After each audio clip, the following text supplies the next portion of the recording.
Hey there, Balanced Lady Bosses. This is Stacy, and welcome to another episode of Reflections. We're going to be taking some of the gems and jewels that I picked up in my recent interview with Carrie-Ann Benton Stimson.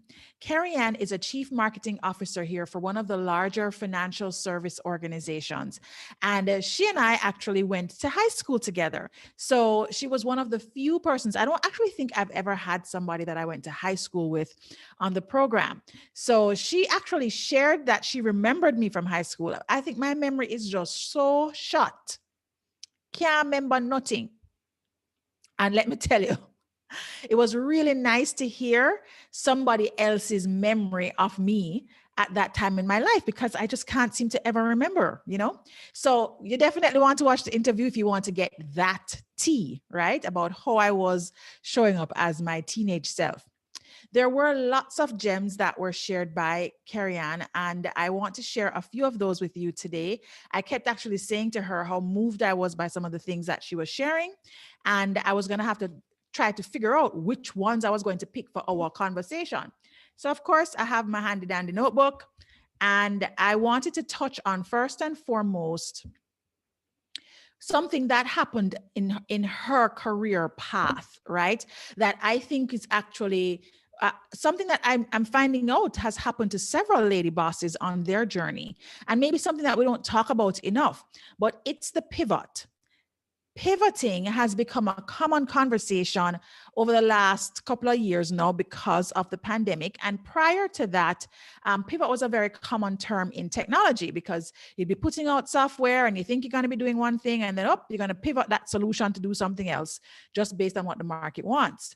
Now, in the space of going from high school and choosing what you're going to be doing in high school, and in Jamaica, and I'm not sure how many other countries are like this around the world, but by the time you get to like 10th grade, or I think it's ninth grade, or as in Jamaica, in the Jamaican system, it's third form, you are asked to choose a path. And I think in the US, they have something similar, or maybe it's the same in Canada. I don't know, where you get to choose STEM, which is your science, technology, engineering, mathematics, like that kind of path.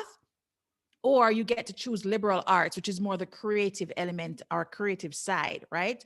So in Jamaica, they have a similar thing where you have to choose whether you're going to do the sciences or you're going to do business. And I think arts actually got blended in somewhere in there. I don't remember you being able to choose liberal arts necessarily, but they definitely made a distinction between choosing business subjects and choosing science subjects, because of course that's where your doctors come from, right? When you choose the science subjects. And one of the things that Carrie-Ann shared was that she chose the sciences because she thought that she was going to become a doctor because she felt that's what her dad wanted her to do. So I think for many of us, we may have gotten into our now careers by taking a path that we thought our parents wanted us to take, and not necessarily choosing something that we were either passionate about or choosing something that, kind of lit you up on the inside. So I thought that was really interesting that she talked about choosing the sciences and then making a hot mess of that, and, deciding that she was going to, okay, now what do I do? Really being in that space of searching for or seeking what career path am I going to take on for myself. Especially young lady bosses out there, I know that this can sometimes be something that is very anxiety building or causes you frustration, feelings of overwhelm, and I understand why. It's because you feel like if you don't choose correctly, it's going to impact you for the rest of your life. And that's actually not necessarily the truth. You can pivot your career at any point in time and still experience massive amounts of success. Not only did Carrie-Ann have to think through what she was going to be doing once she realizes that the sciences, she and the sciences didn't get along too well, right? But when she actually finished her master's degree and was now thinking about, okay, let me go and step out into career space, she actually applied to and did her MBA in the US, and was hoping that she would have been able to kind of cut her teeth on some kind of marketing experience working with a US company.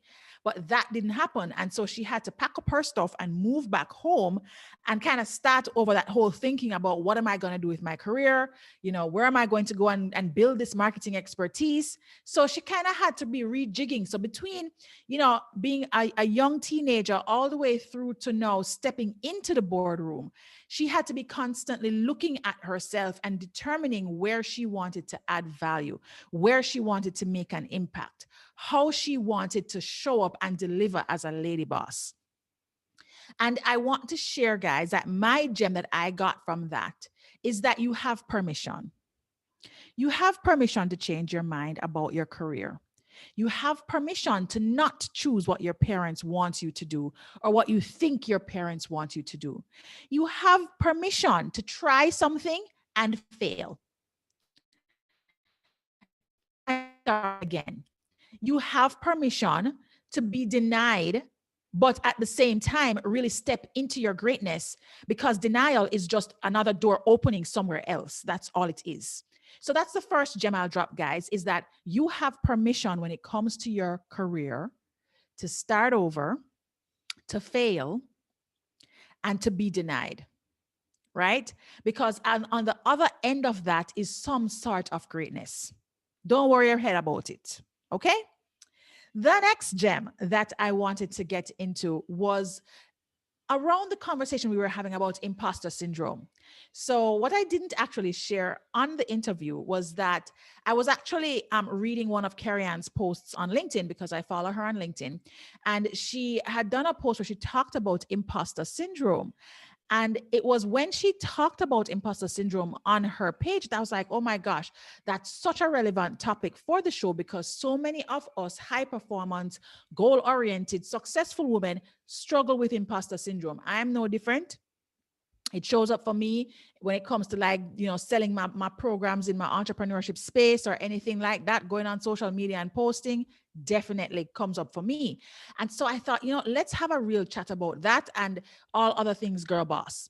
And so we spent quite a bit of time talking about how imposter syndrome showed up in Carrie Ann's life and how she is now very aware of when it's showing up and what it triggers, what it signals for her in terms of her behavior patterns and how those need to shift. So some of the things that she said in terms of how it shows up, where she is retracting in the presence of other people that she highly respects or believes are, amazing personalities. So what would end up happening is she may be sitting at a table with, some big bosses and just sees herself shrinking into herself. That's how it used to show up. Also, not using her voice, speaking her truth. That's an area that I used to struggle in quite a bit. Especially in the area of my marriage, I definitely was not using my voice. And it's because you hear the other voices in your head telling you not to use your voice. Oh, if you talk up, then you may lose this or something else may happen. And the craziness that the voice tells you, right? So in experiencing that whole thing of the voices in my own head, I totally got where Carrie Ann was coming from when she said, not using her voice because of the stories that she would tell herself, and retracting because of the story she would tell herself, and also feeling like she always needed validation, external validation from someone or something. So whether it was a parent or a friend or her boss or somebody famous or anything like that, where she's interacting and her work, her worth would be attached to validation from somebody else. That's a way that imposter syndrome shows up. Okay. And so I said to her, well, how do you, move beyond that? How do you program your mind, reprogram your mind to step out of that limiting self-belief and move into a more powerful, impactful space? And she talked about really speaking up. When you see the voice active, you choose to speak up, carrying yourself with confidence and having an air about you and knowing that you have a right to be here at the table, just like everybody else, right? I have a right to be here. I just loved when she said that. Yes, girl. We all have a right to be at the table. We all have deserving seats at the table. We have gotten ourselves trained and educated and have experience, and we belong here, right? So those are just some quick tips, guys, around how you would navigate imposter syndrome. And for me in particular, that space has, I've done a lot of work on seeing or exploring why I feel the way that I feel, the not good enough way. I'm not supposed to be here way. And what showed up for me is really more around, not being worthy, not deserving, or people thinking that I don't belong, worrying about gaining approval, like external approval. So for Karen, it was validation. For me, it was approval. And so I would find myself jumping through hoops, bending over backwards, doing favors, all different kind of things to gain that approval. So I would feel safe, right? Or I would feel like I am worthy or I can, right?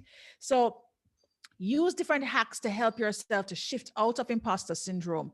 Create positive self-talk for yourself by writing down, when you're in a good space, the things you like about yourself, the things people compliment you on. Stick them up around your room, put it on your bathroom mirror, write it in lipstick, whatever it is you need to do.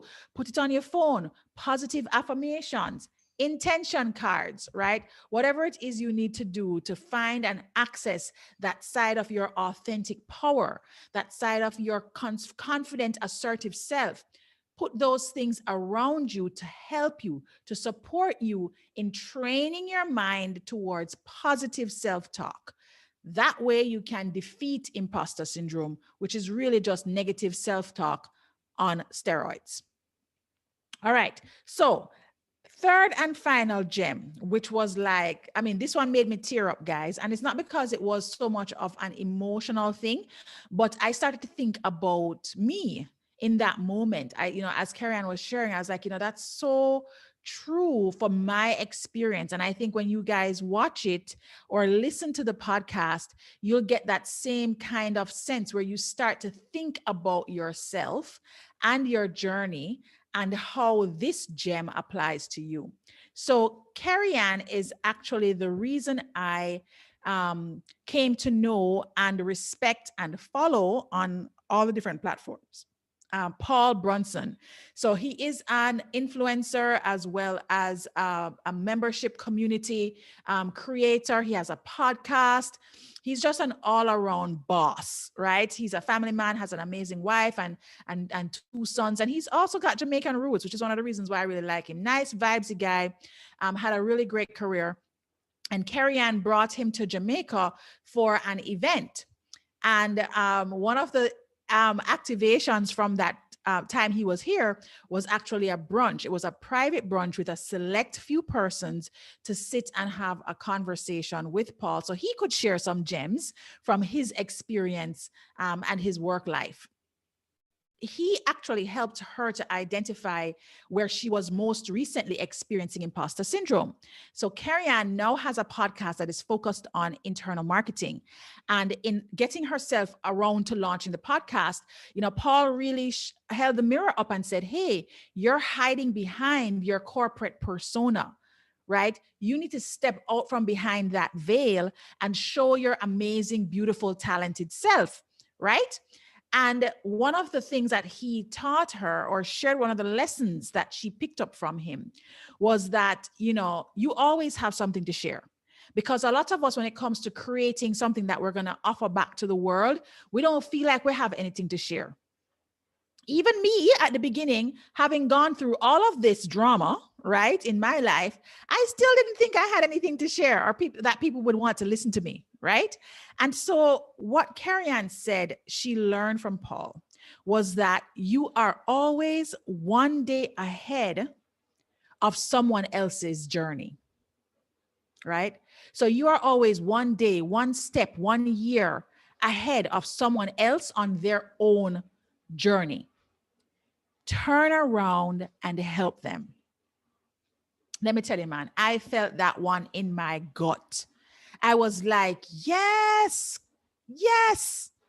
turn around and help the other person.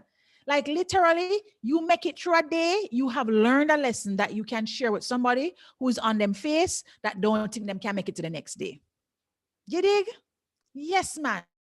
So, on that note, I'm going to leave you because I think that you have some thinking to do about how you can turn around and help somebody that is one step behind you, 1 week behind you, 1 day behind you on their journey.